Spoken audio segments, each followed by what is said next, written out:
What's up, YouTube? Capital G here. Got a godlike duel for you guys to check out. In this one, we got the Lair of Darkness deck up here at the top. Pretty interesting tech in Jerigetto. I never actually thought about that in Lair of Darkness. This not only lets you push for way more damage than this deck usually has, but it can tribute itself, which can summon that Darkest Diablos, and it's a dart target. So, that means that you can run Allure of Darkness, which, the rest of the Lair of Darkness stuff is all dart. So I think this card definitely works. And then we have some godly magicians down at the bottom. Anytime I see True Name in any of these duels, I automatically know it's going to be pretty fun. It's going to be spicy. If you don't know what the True Name is, it's a card where you excavate, well, you declare a card first and you excavate the top card of your deck, and if that card is the card that you declared, you get to add that card to your hand. So it's a nice little 1-for-1 there. And then you actually get to either summon a divine attribute monster from your deck or add it to your hand. So it's actually pretty cool because it can mean like summoning an Obelisk Tormentor straight from your deck, which is like 4,000 free damage. That's half of an OTK.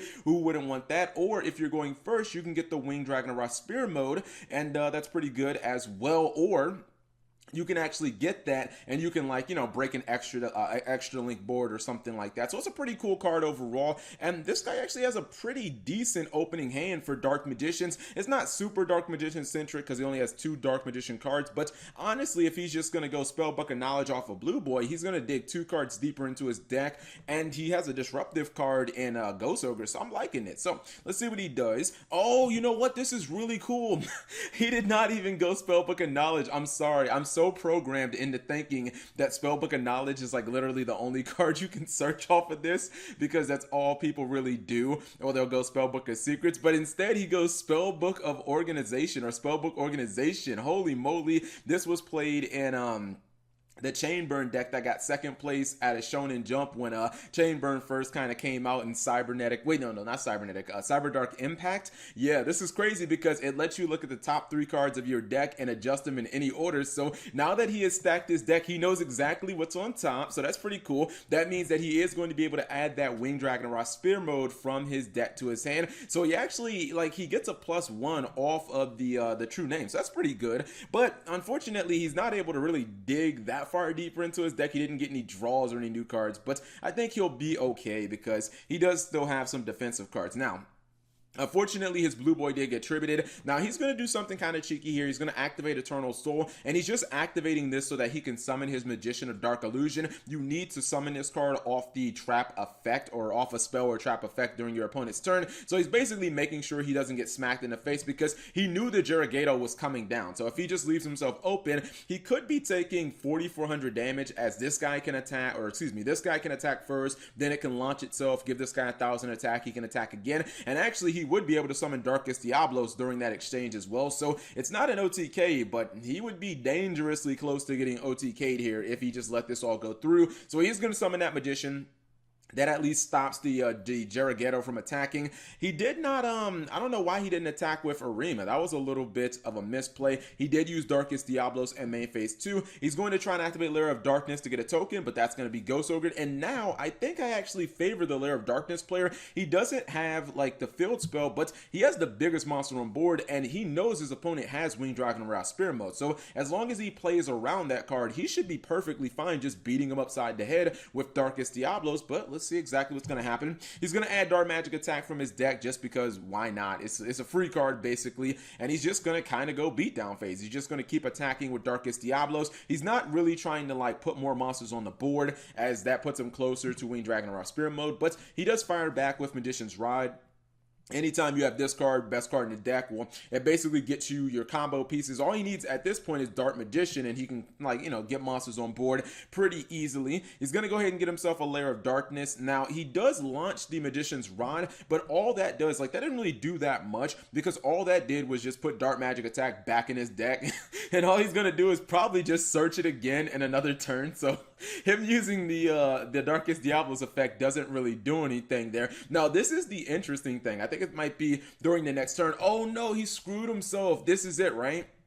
So because Lair of Darkness, actually he tributed the Magician's Rod, he's forced to get a token on the field. Now he has 3 monsters. He's mad. He misplayed. He should be playing around at 3 monsters. He should have actually, no, even if he tributed his Jerigato, it just would have given him another token. I guess he just shouldn't have summoned Jerigato. Yeah, that's what he should have did. Because now he has 3 monsters and he can be hit with that Winged Dragon of Ra. Now this is awesome, right? Since he did not actually get, well, it doesn't matter if he would have even gotten a Dark Magician card off Circle. Circle is a card that actually lets you stack your deck. So what he did was he stacked a copy of the True Name on top of his deck. If you're wondering where the Dark Magic attack went, that went to the bottom of his deck. So his stacking doesn't actually change. And what he's going to do is he's going to activate it a second time, and he's going to get that Apprentice Illusion Magician, and then he's actually going to get a copy of the Immortal Phoenix. Now this card can special summon itself from the graveyard, so he doesn't actually need it in his hand, and now his whole hand is basically unlocked as he activates Magician's Navigation. His opponent is going to fire back with Enemy Controller because he's trying to get the Lair of Darkness off field, but while it is still on field, it hasn't been banished from the Dark Magic Circle yet. He is going to go ahead and he's going to use Econ. He's going to get rid of one of his opponent's monsters. I think that's a smart play because he's basically trying to make sure he doesn't like get OTK'd, but then he is going to get Spear Mode, and that just, oh man, that really sucks. Now Dark Magician was threatened here, and if that attack would have went through, he actually would have lost because he only had 300 life points. But what he's going to do is he's going to use Magic Dimension. Magical Dimension actually does not target, so it's able to get Darkest Diablos off the field, and then he's going to go Circle probably for the back row, I'm guessing. Yeah, and he's going to use Rod at the same time. So let's see what that back row was. It's a Torrential Tribute, which he had 2 of them set, so I guess he felt kind of, comfortable. And he has 10,000 life points. And this dude is not just playing Spear Mode and Immortal Phoenix. He has all the Winged Dragon of Ra cards. He has the full gauntlet. He's going to summon the OG Winged Dragon of Ra. Well, I guess in the anime, the OG was the OG this one, or was the OG? I'm pretty sure the Merrick summoned the Spear Mode first. Anyways, he's going to eat him for 4,000 attack and then 1,600, but in the battle phase, obviously, he's going to use Eternal Soul. And he's close to gaming him, but not quite. And this is just kind of where you debate yourself. He activates Regeki and he tries to kill the Winged Dragon of Ra, but he forgot the Immortal Phoenix is in the graveyard, so you really didn't accomplish anything because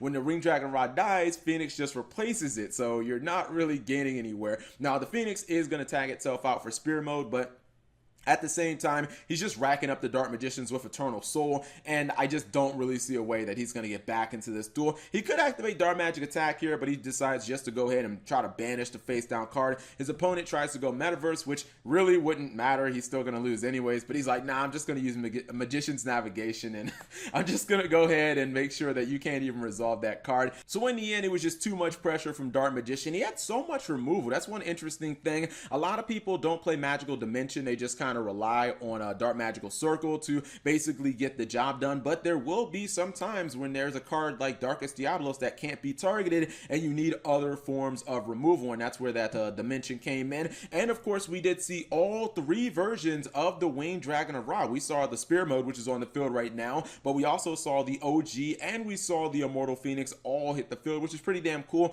I'm going to pause for 1 second. I'm going to show you guys who are interested what the deck actually looks like.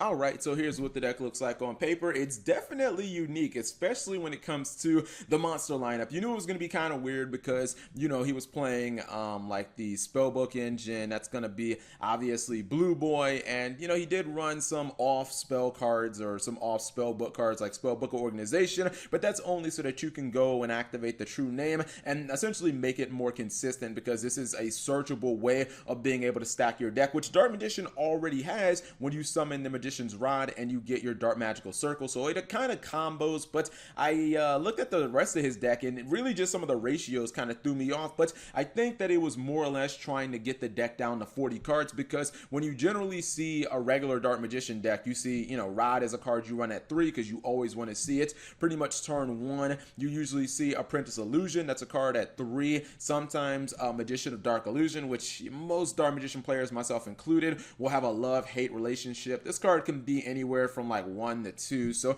when I saw 1 copy, I was kind of okay with that. You see Chocolate. Yeah, okay, this is Chocolate Magician Girl, but you have to basically make space for you to run the 3 Ra cards and then for you to run 3 more copies of True Name. Now you could probably cut down on some of these other like ancillary pieces, some of these other spells. Like the Eye of Timaeus is good in Dark Magician because it summons the Dark Magician Dragon Knights, but you don't have to run it specifically because you can't add it for Circle. It's really stupid because I don't know, it's just Konami kind of says so. Same thing about Dark Magic Veil. This can be a decent card if you don't have Eternal Soul, which also is just not at 3. I would, to be honest, I would just cut the Mirror Force. Eternal Soul is just on. It's like the win condition of the deck. Even when you don't have Circle, sometimes if you have like 2 Dark Magicians in the graveyard, you can kind of just beat your opponent with Exceed plays, which he probably needs to add more Exceeds, add like a big guy and a Mecha Phantom Beast Draco Sack. But sometimes those plays can actually be what kind of lets you like do